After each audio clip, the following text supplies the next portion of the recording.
कि मां की कोई समस्या है जिसके कारण से उसको संतान नहीं हो रही। स्त्री को संतान नहीं होने के पीछे मुख्य रूप से दो कारण होते हैं। पहला कारण, उसके गर्भाशय की बच्चेदानी की ट्यूब चिपकी हुई हो तो वो संतान उसको नहीं होती है, और दूसरा बच्चेदानी में इन्फेक्शन हो जिसके कारण भी संतान नहीं होती है। तो ऐसी स्थिति में क्या करें? सुबह उठ करके सप्तमासी गौ माता का गौमूत्र पिए। मैंने आपको पहले भी ये बात बताई थी कि 7 महीने की गर्भवती गौ माता का गौमूत्र पीना जरूरी है। दूसरा काम, बूढ़े बैल का मूत्र एक शीशी में भर ले और पत्नी सुबह शाम सूंघे। महाभारत के विराट पर्व में एक प्रसंग आता है जब पांचों पांडव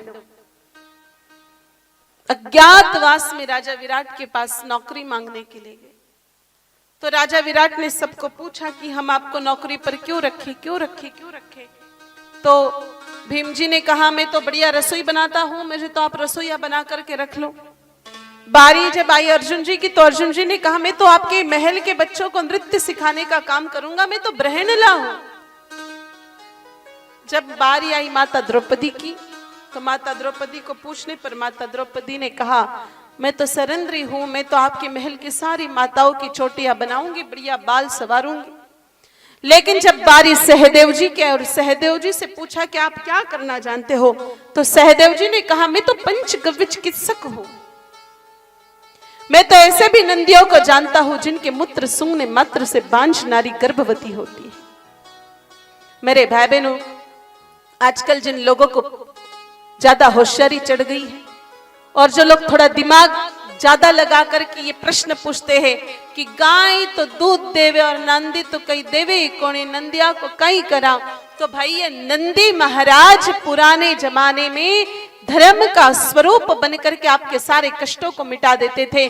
पुराने जमाने में जिनके भी आंगन में बूढ़े बैल, बूढ़े नंदी बाबा बंधा करते थे, वो उनके मूत्र में ऐसी एक सुगंध होती है, मूत्र में ऐसी कोई क्षमता होती है, उनके मूत्र में ऐसी कोई गंध होती है जिसको सूंघने मात्र से बांझ नारी गर्भवती हो जाती है। पुराने जमाने में बांझ माताओं का प्रमाण कम क्यों था? क्योंकि पुराने जमाने में हमारी सभी माताएं बिना होशियारी लगाए नंदी बाबा की सेवा करती थी।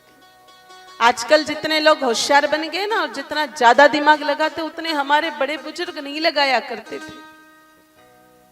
वो तो निस्वार्थ भाव से, निष्काम भाव से गौ और नंदी की सेवा करते थे। आजकल तो हमारे माँ बाप बुढ़े हो जाते तब कुछ देते नहीं, तो आने वाले समय में मुझे तो ऐसा डर लग रहा है कि बुढ़े माँ बाप को भी कहीं कसाईयों को नहीं बेच दे 10-20 हजार रुपए में।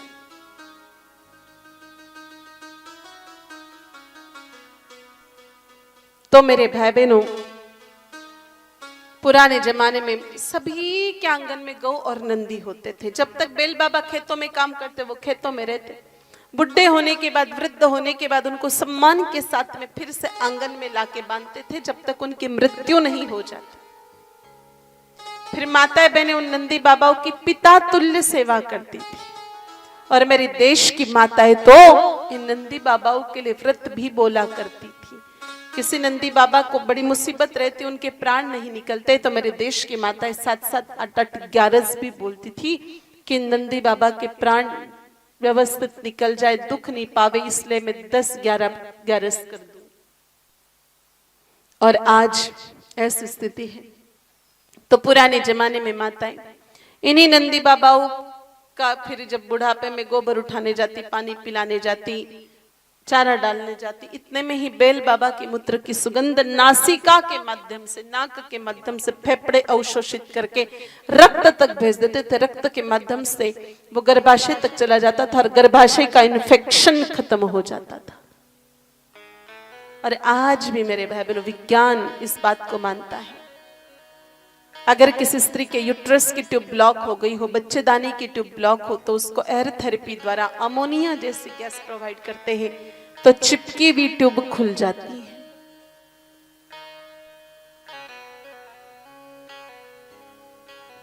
इसलिए बूढ़े बैल का मूत्र सूंघना है। तीसरा काम, बाजार से देसी कपास के बीज लेकर के आए, उसको जमीन में बो दे। फिर जब वो पौधा 7-8 इंच से ऊपर हो जाए, हाथ की मुट्ठी में इतना उखाड़े, जड़ों को कैंची से बारीक बारीक बारीक बारीक काटे और गौ माता के दूध में खीर बना करके उस बहन को दे दे। 1.25 महीने तक देसी कपास की जड़ों की खीर 1.25 महीने तक खाना। अगर किसी स्त्री का बार बार गर्भपात होता हो, बच्चा नहीं लगता हो, बार बार मिसकैरेज हो जाता हो, तो उस स्त्री को देसी कपास के जड़ों की खीर खानी चाहिए। देसी कपास के जड़ों की खीर खाने से उसका गर्भ ठहर जाता है। अब एक कारण और, पति पत्नी दोनों की रिपोर्ट नील है लेकिन संतान नहीं हो रही है, तो उसके लिए क्या करना चाहिए? मेरे भाई बहनों, वो दोनों पति पत्नी सुबह उठ करके 7-7 महीने की गर्भवती गौ माता का गौमूत्र पिए।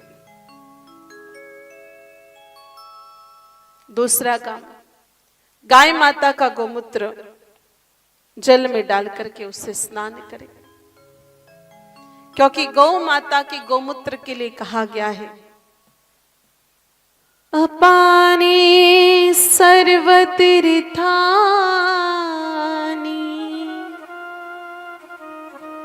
प्रसवे जानवी नदी।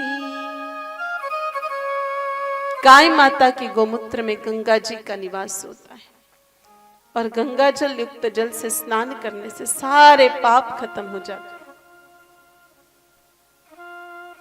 अब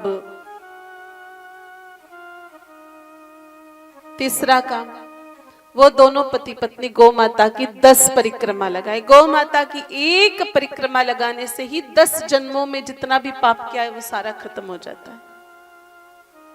चौथा काम, वो दोनों पति पत्नी हरिवंश पुराण करके किताब आती है उसका पाठ करें। और 5वां काम, श्रद्धा से गौ माता की सेवा करें। ऐसा करने से निश्चित रूप से उन्हें संतान होती ही होती है।